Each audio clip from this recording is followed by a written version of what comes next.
Okay, we will get started. Xander Schauffele, thanks for joining us for a few minutes prior to the start of your fifth start here at the Farmers Insurance Open. More recently, off to a good start this season, a couple of runner-up finishes, top 10 in your third start this season. So just some comments on being back here at Torrey Pines and coupled with how you're playing so far this season. Yeah, consistent start, I'd say, to the season. Playing pretty well in decent form.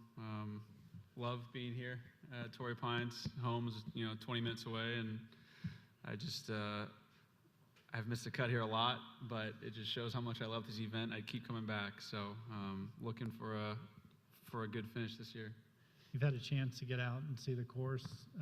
Just some thoughts on kind of how you're dealing with it this week. Yeah, just classic Torrey. The weather's perfect.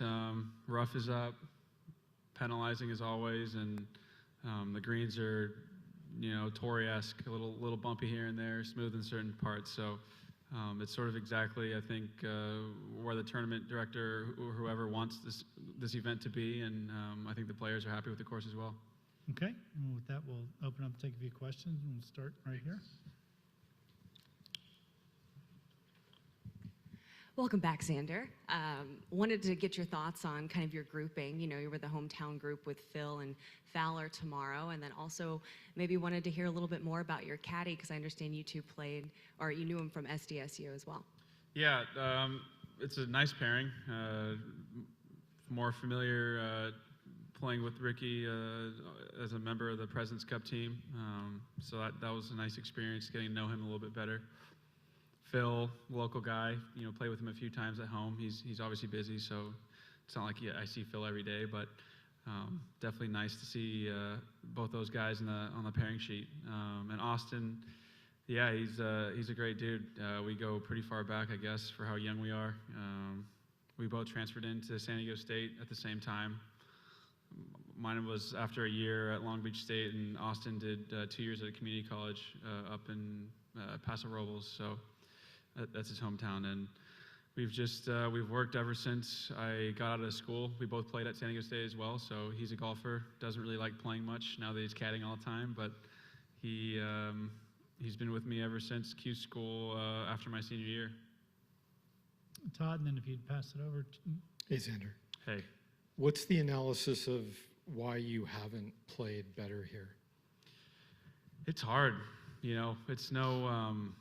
it's no easy go around. I kind of laughed the other day when I thought about me coming out here as a college kid. It was just, you have to be smart. You're going to hit some bad shots out here. A lot of management. I feel more prepared this year than I have in any other year. I was sick last year during the event. I got the flu on, Friday of last week. I feel great now, which is nice. So, game feels ready.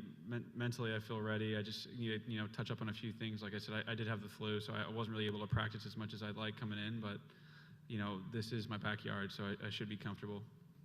And just what do you think of the changes that you've experienced so far with the course itself? I enjoyed them. I think sometimes changes make courses worse. I think none of these changes have done that. I think they've made them better, if anything.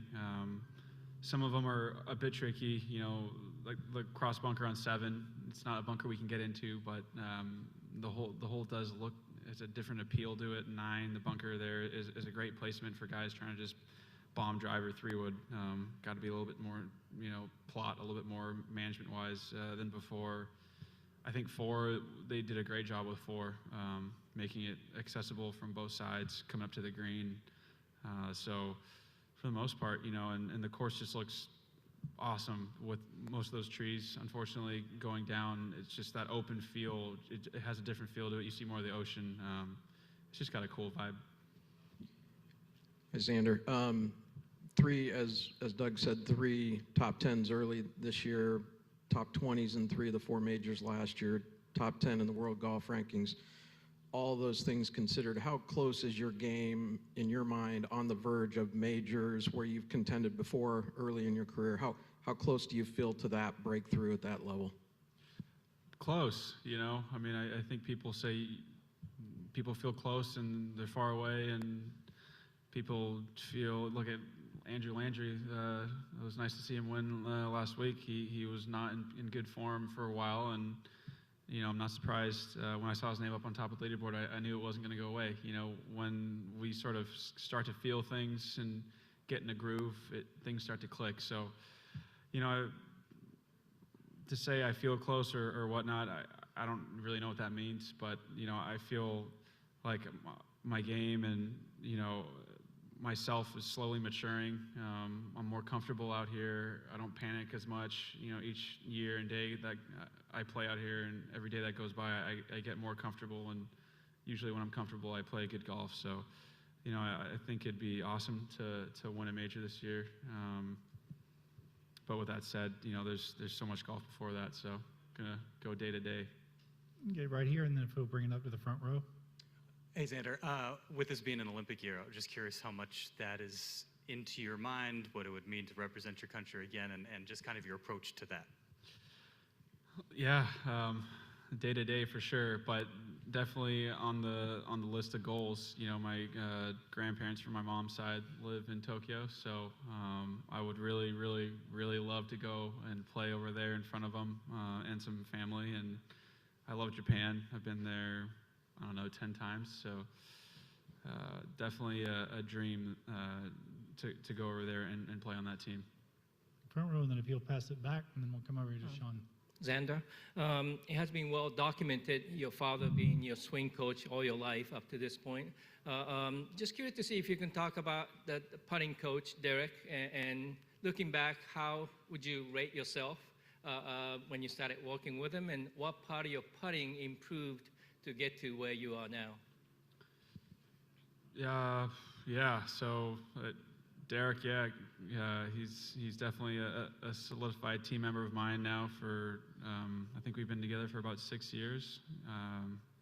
My college roommate saw that I had some putting struggles, and he was working with him, and so he said, "Hey, Derek, do you mind if you give Xander a look?" And I think that was my senior year, maybe, or late junior year of college, and I wasn't a bad putter before. I mean, Derek would say I'm a terrible putter prior, but I always had decent feel.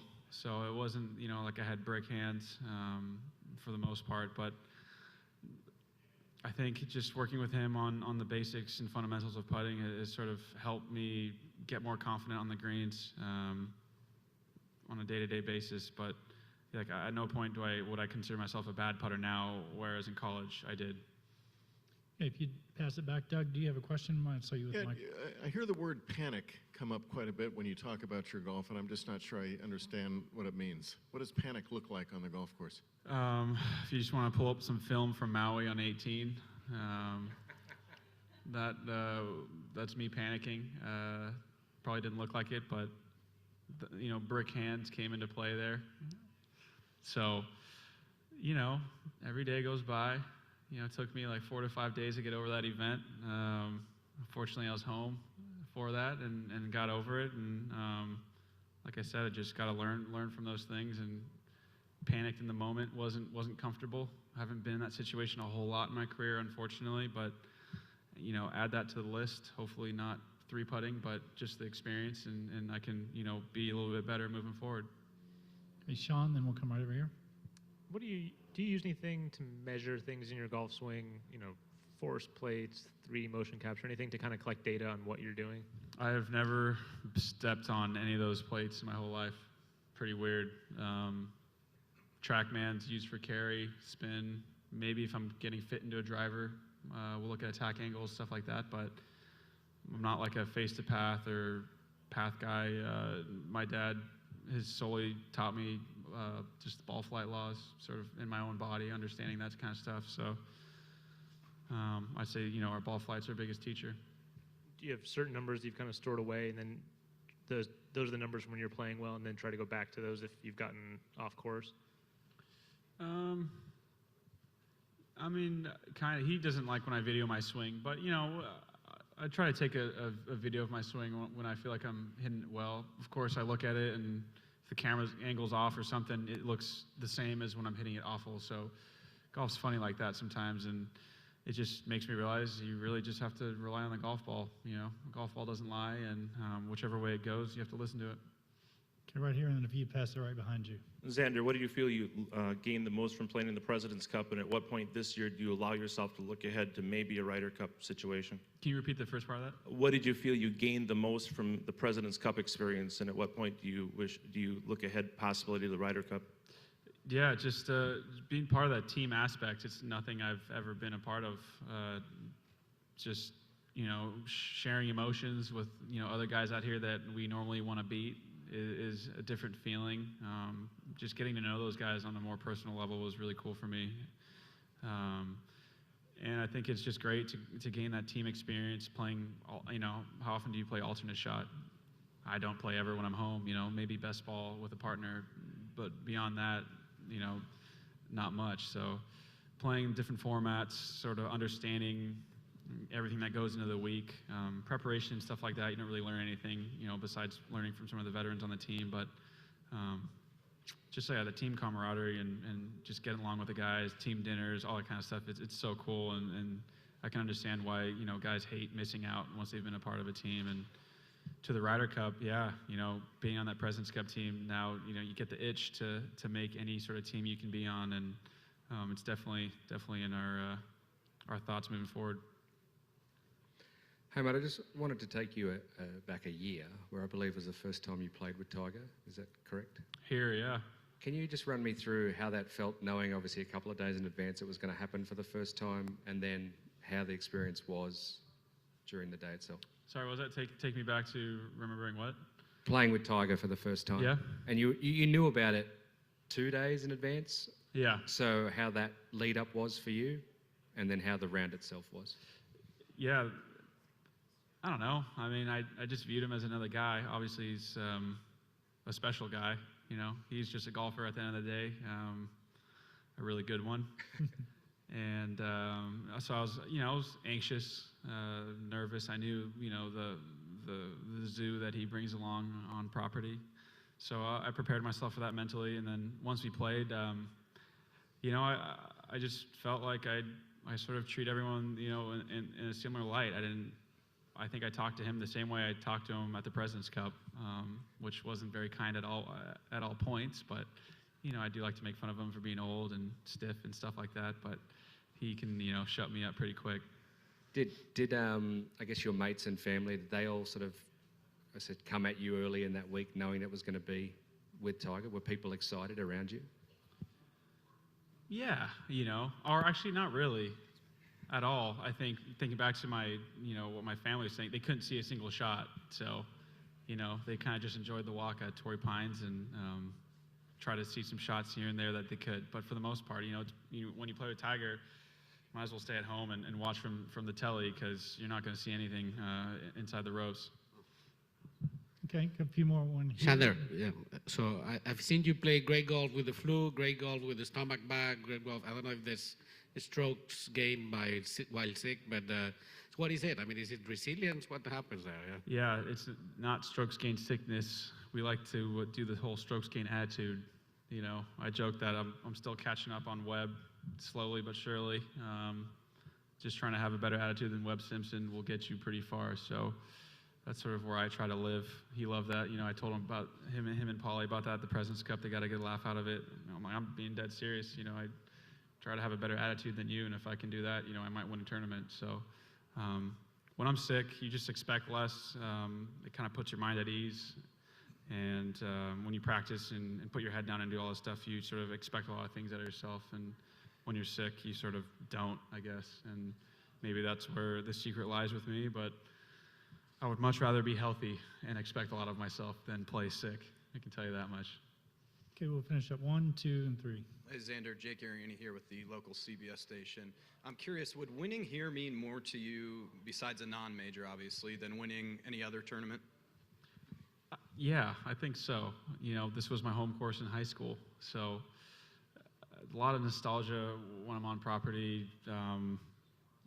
Man, yeah, I mean, I'd come out here and play 9 holes every day. You know, I'd get to leave high school early to play 9 holes, and it was awesome. So just thinking of that and sort of Torrey Pines being part of my, developmental years as a junior golfer, becoming an amateur golfer, yeah, I think it would mean a little bit more if we were able to win here. Todd?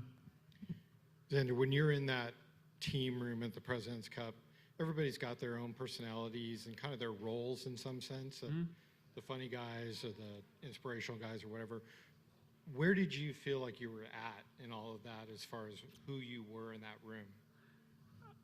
I was comfy. I mean, probably, I don't know, a pest maybe at times, a rookie, clown. I mean, relaxed. I'm sure I can do a decent job of, keeping a room relaxed versus high strung, but I was quite comfortable when it came to, just hanging out with the boys and kind of shooting the crap. Was that any bit of a surprise, or did you kind of go in knowing that you would feel that way? I mean, I don't know. I think I am who I am, so I'm not really too afraid to, talk to anyone and have a good time. So I don't think it was a big surprise that we were all able to get along and have a good laugh here and there. Hey, Rich, and then we'll close the camera in the back. Rich, did you have one? Okay, Rich. Xander, any way to estimate maybe how many rounds you think you've played at Torrey through the years? Just secondly, real quick, you still live down toward Little Italy? Down in that area? Live in Bankers Hill still, yeah. You gotta, for those coming from out of town, what are Xander's San Diego? A couple of hot spots or restaurants. So how many rounds at Torrey estimate? Start there. Oh man, I mean they were 9-hole deals. So if you divvy it up, I mean I've 3 years, high school matches, probably played, I don't know. I definitely played Torrey at least 100 times, I'd say, ballpark, maybe a little less, since it was 9 holes. Yeah. Xander's best restaurants this week. I don't really have, it's sort of a mood thing, Little Italy, if I'm feeling any sort of Italian or sort of like a trendy-ish upscale place. North Park has a lot of those places as well. If I'm feeling Asian food, I'll go to Convoy. Mexican food, I eat a lot. It's always a quick stop from the Grand. I'll go eat Roberto's, Oscar's, Porky Land. I get, it's probably not a good thing when, the people start to recognize you at a taco shop, but I don't really care. I'm a Cali kid, so I'll keep eating the Cali burrito. All right, and on that note, we'll wrap it up. Thanks for joining us, Xander, and best of luck this week. Thank you.